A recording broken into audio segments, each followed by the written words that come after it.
Annie from 𝑭𝒐𝒍𝒍𝒐𝒘, and today we will be talking about the spirits that lived in my previous house and the spirits that are living in this house. So let's get into this. I am drinking my coffee with caramel.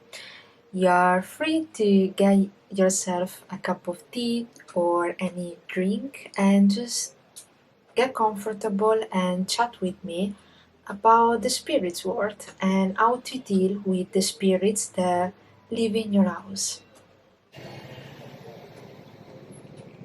Before starting, I wanted to clarify that I'm not an expert about the spirit world, and what I'm going to share today is just my personal experience, is what happened to me and how I dealt with the situation. If you're looking to get the opinion or learning from an expert, that's not me. The first time I contacted a spirit, I was, I think, around 12 or 13 years old. I didn't have any reason to contact the spirits. The only valid reason I had is that I felt drawn to talking to them. I still don't know why to these days, but I just felt their presence in my grandma's house, which is this house, and so I decided to contact them. I did it with some friends. Let's say that the reason why I contacted these spirits, like I said, is because I felt drawn to them.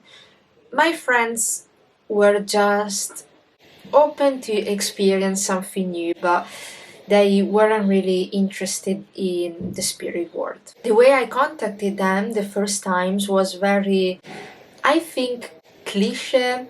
I took a piece of paper, I drawn the alphabet letters, the numbers, and with a coin we just called the spirit using our fingers. It's not something that I advise today.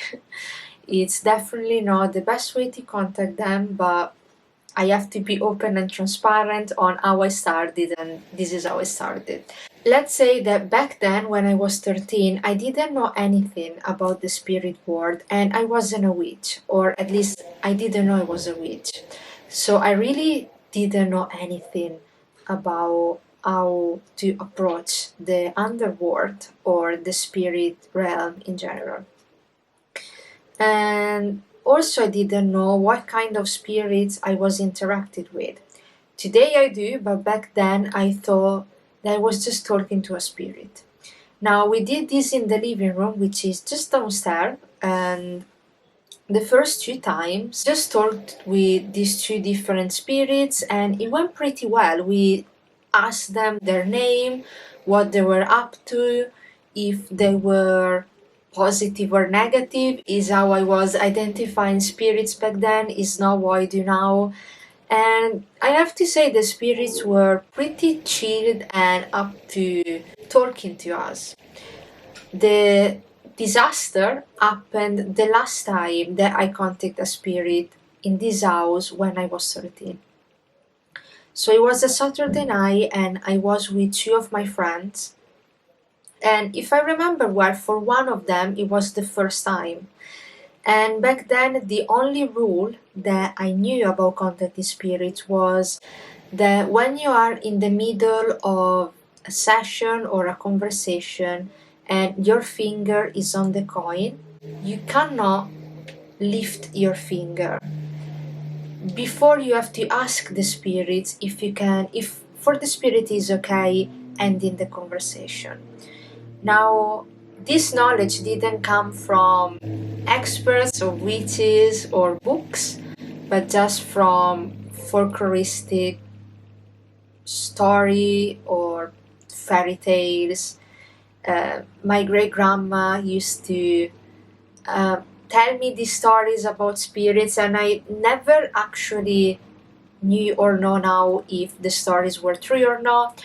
But what she was saying to me while she was telling me this story is if you lift your finger, then the spirit is allowed to interact with you and upset you and interfere with your daily life. And if you meet the wrong spirit, then they won't be so kind to you if you interrupt the session without asking the permission.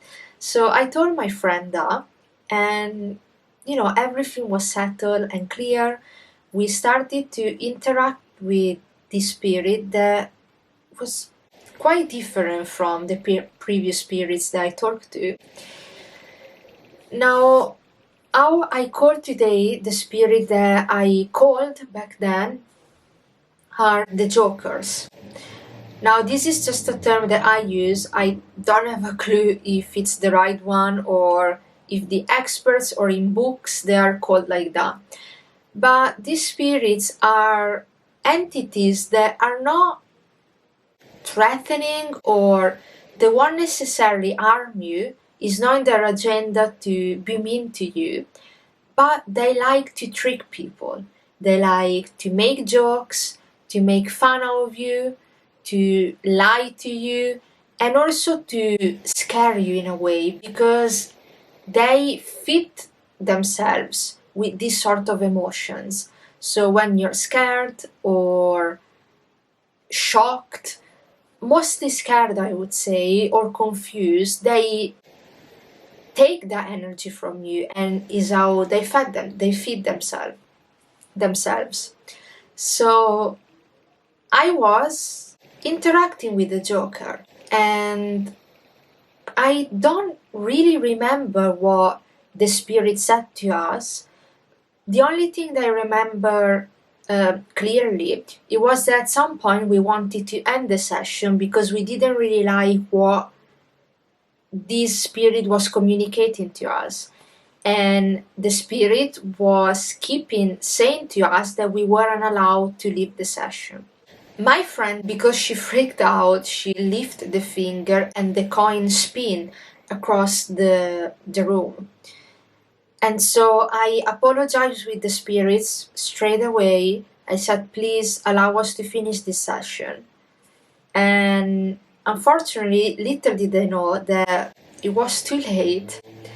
And as me and my other friends were trying to go in upstairs in this room where I am right now, we turned back, we were on the stairs, and we saw the chair of the living room moving quite like dramatically.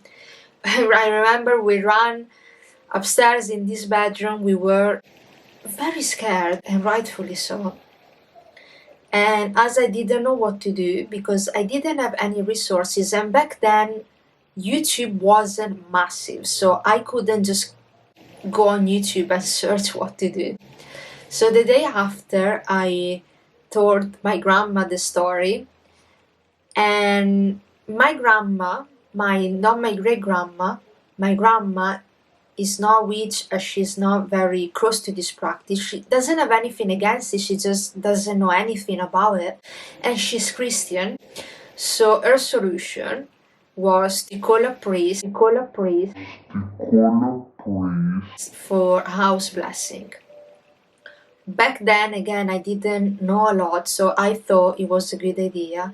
And between that day and the day the priest came into this house, I think we spent a week in between these two events. And the energies in this house were crazy. Now, I can't explain to you how specifically, but things were moving, and the presence of the spirit was very, very, very alive. Back then, I was living with my mom, so it came naturally to me to don't come here.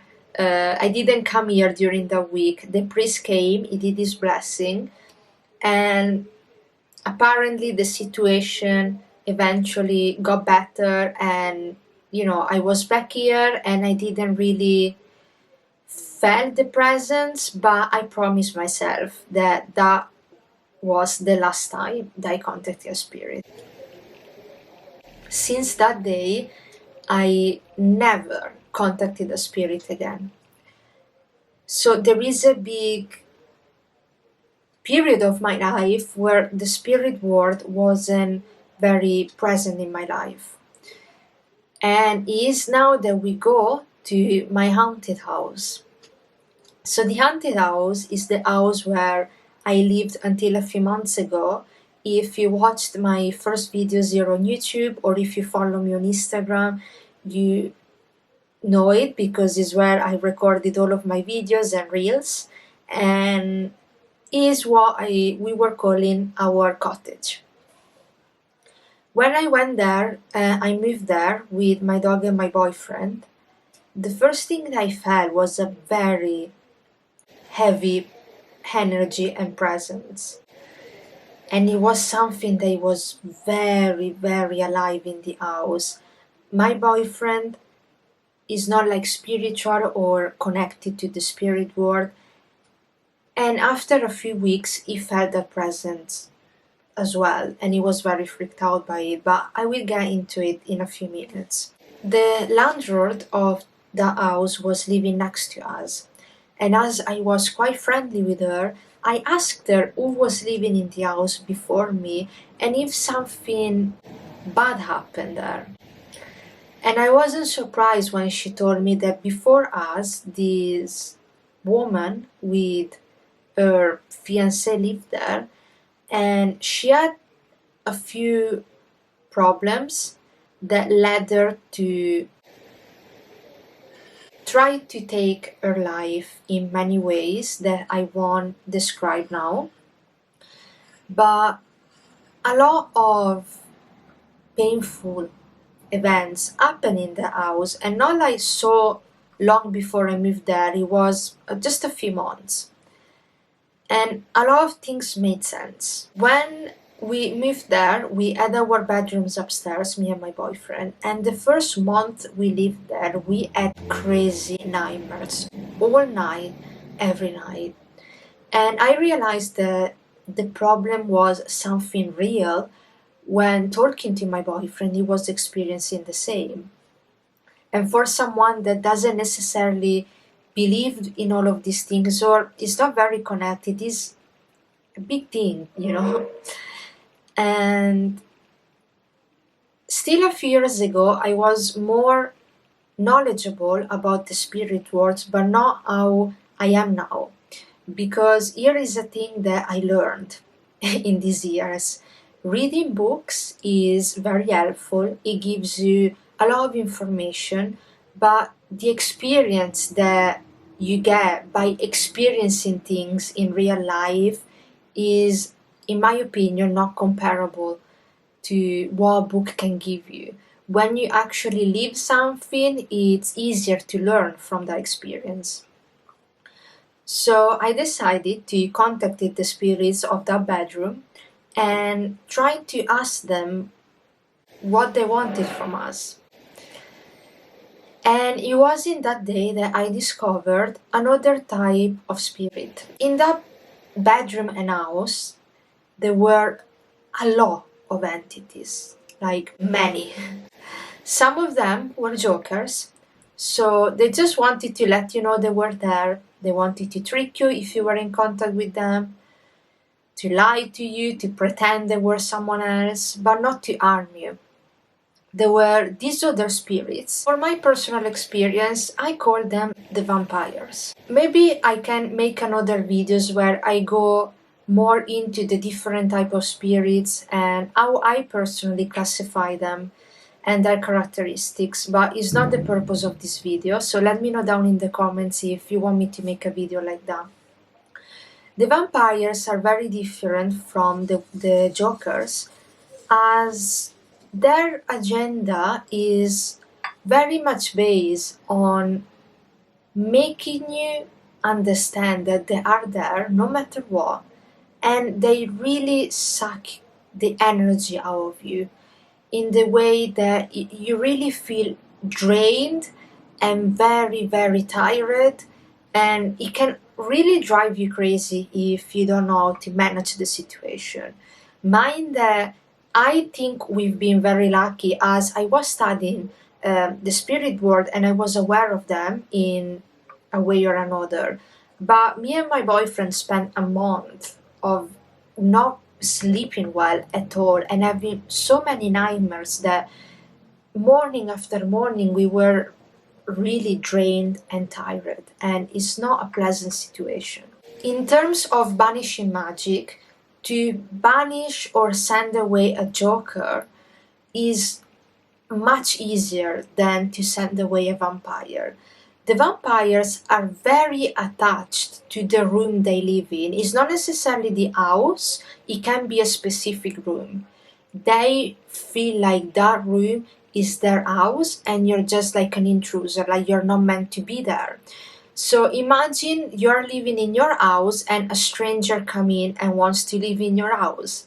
You would call the police or try to physically send this person away. And this is what they do. And the manners that they use are quite invasive, sometimes very intense and dramatic. This is what we experience.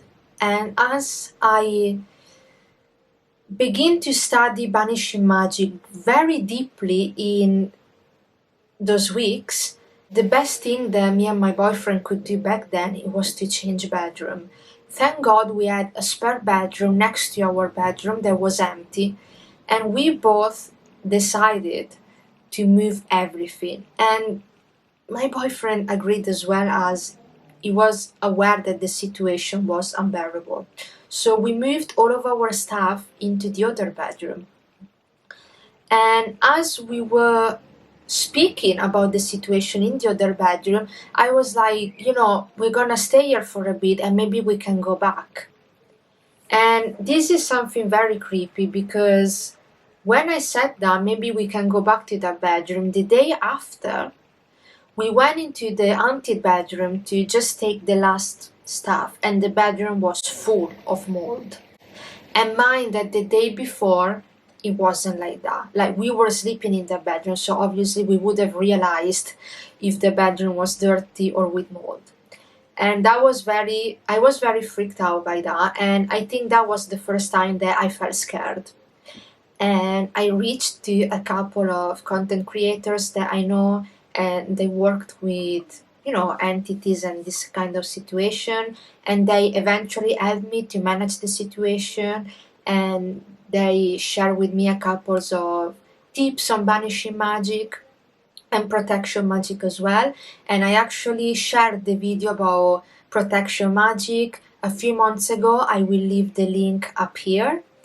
And I was able to manage the situation. And when I say manage, I did the protection spells that I shared, I did some banishing magic, and we were able to live in the spare bedroom and to spend a lot of time in the living room and kitchen without being fully bothered.